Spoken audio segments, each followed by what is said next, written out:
Hello. जैसा कि हमने पहले देखा कि कुछ वर्ब्स होते हैं जिनके साथ आप एक भी ऑब्जेक्ट नहीं लगा सकते बिना प्रेपोजिशन के, और कुछ वर्ब्स होते हैं जिनके साथ एक ऑब्जेक्ट लगा सकते हैं, और कईयों के साथ आप दो ऑब्जेक्ट भी लगा सकते हैं। तो आइए कुछ वर्ड्स देखते हैं जिनके साथ आप दो दो ऑब्जेक्ट्स लगा सकते हैं। जैसे कि देखिए, he taught the class A lesson, उसने क्लास को एक लेसन पढ़ाया। तो यहाँ पर आपका द क्लास, ये आपका इनडायरेक्ट ऑब्जेक्ट है, तो इसको चाहो तो आप दूसरी तरह भी बना सकते हो, he taught a lesson to the class. दोनों तरह ठीक लगता है। You sent her a gift, तुमने उसको एक गिफ्ट भेजा। तो यहाँ पर ये आपका हर इनडायरेक्ट ऑब्जेक्ट है, इसको दूसरी तरह बनाएंगे तो ये बन जाएगा you sent a gift to her. वैसे यहाँ पर आपका इनडायरेक्ट ऑब्जेक्ट एक प्रोनाउन होता है, तो वहां पर ये स्ट्रक्चर ज्यादा ठीक लगती है। वैसे ये भी ठीक है, you sent a gift to her. एक बात और नोट करना कि जब आप ये इसकी दूसरे तरह की ये कंस्ट्रक्शन बनाते हो तो उसमें ये जो आपका ये प्रेपोजिशन है, ये ज्यादातर आपकी टू और फॉर आती है। जैसे आई टीच हर इंग्लिश, तो यहाँ पर भी ये आपका इनडायरेक्ट ऑब्जेक्ट प्रोनाउन है, तो ये ठीक लगता है, आई टीच हर इंग्लिश, या आप कह सकते हो I teach English to her. तो ये टू लग गया आपका। She wrote her mother a letter, तो उसने अपनी माँ को एक पत्र लिखा। तो इसका दूसरी तरह बन जाएगा she wrote a letter to her mother. तो टू लग गया, यहाँ पर भी दोनों तरह ठीक लग रही है ये। I sold him a house, तो यहाँ भी आपका ये मैंने उसको एक घर बेचा। तो हिम ये आपका इनडायरेक्ट ऑब्जेक्ट है, तो इसका बन जाएगा I sold a house to him. दोनों तरह ठीक लग रही है। She bought me a shirt, तो उसने मेरे लिए एक शर्ट खरीदी। तो यहाँ पर इनडायरेक्ट ऑब्जेक्ट मी है, she bot T shirt for me. यहाँ पर देखिए आपका ये फॉर आ गया। तो दोनों तरह ठीक है। वैसे ये पहले वाली प्रेफर की जा सकती है। I ask the teacher a question,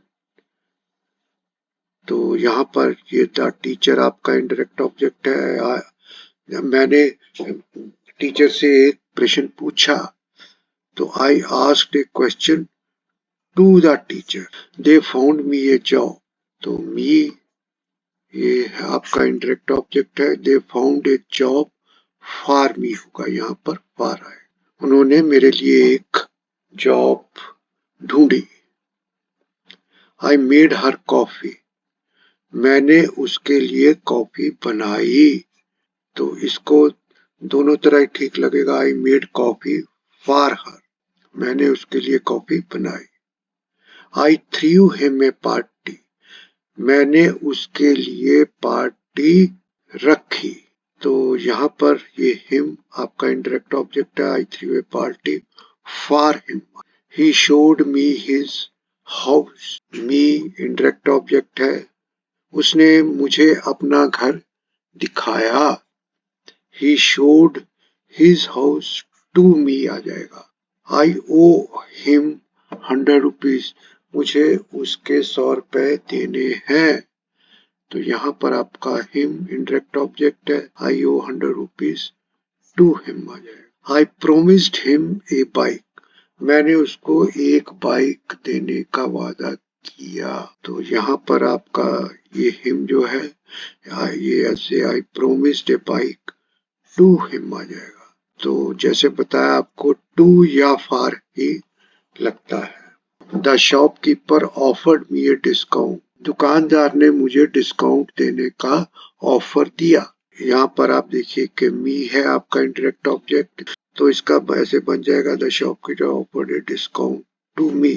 तो दोनों तरह ठीक है। She cooked me a dish, उसने मेरे लिए एक डिश पकाई। तो she cooked me a dish, she cooked a dish for me, यहाँ फॉर आ जाएगा। I left him a message, मैंने उसके लिए एक मैसेज छोड़ा। I left a message for him. तो आप देख सकते हैं कि दोनों तरह वाक्य ठीक होते हैं। जो भी आपको अच्छा लगता है आप उस तरह से बना सकते हैं। और अधिकतर जैसे जिसमें आपका ये इनडायरेक्ट ऑब्जेक्ट एक प्रोनाउन है, तो ज्यादातर जो पहली आपकी जो स्ट्रक्चर है वह ज्यादा अच्छी लगे।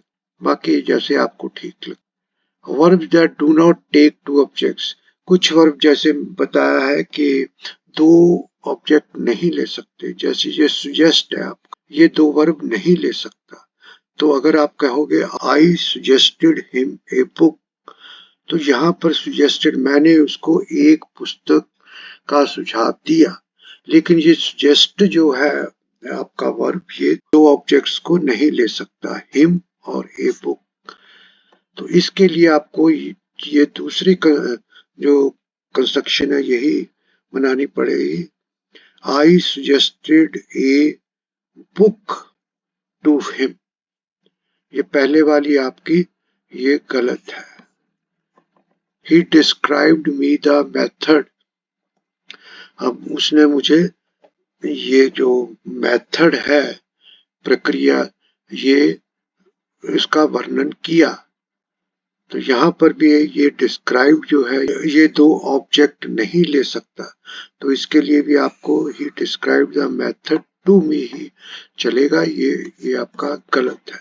ही सेड मी समथिंग, तो अब सेड भी आपका ऐसा वर्ब है जो कि दो ऑब्जेक्ट नहीं ले सकता साथ। तो he said something to me he आएगा। I explained him the procedure, मैंने उसको ये जो प्रोसीजर है, प्रक्रिया, ये इसका वर्णन किया।